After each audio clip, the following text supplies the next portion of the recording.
Guys, underwear guys, oh. Hello guys, so bag reveal tayo. Ano ba yung laman ng bag na to? So ito ay yung mga ginawa pa namin sa Christmas party.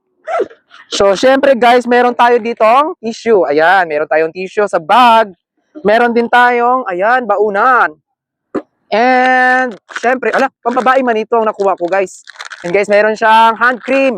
So yun, so ipit siya ng babae, pang-ipit. So tignan natin daw siya guys. Pang-ipit ng babae. So yun guys, oh. So ipit, pambabae pala ito guys. So yun guys, ayan. So pambabae pala ito siya guys. Ipit. So next item natin ay, so tabi muna natin siya dyan. Next item natin ay baunan pa din siya.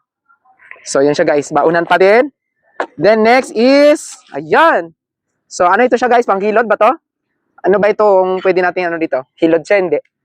So pang brush sa laba. Kasi hindi ako gumagamit pag nagbablaba ako, hindi ako gumagamit ng ganito. Kaya yan, and then next is, baby wipes.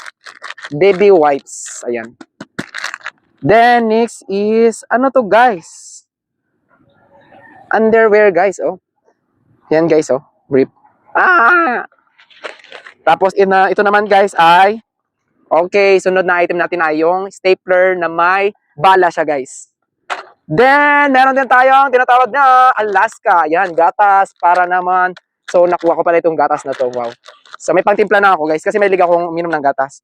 And, syempre may ballpen din siya nakasama. At, syempre, last item natin ay yung cash. Ayan. So, meron tayong cash dito sa loob ng bag para pag naglayas tayo ay diretso na.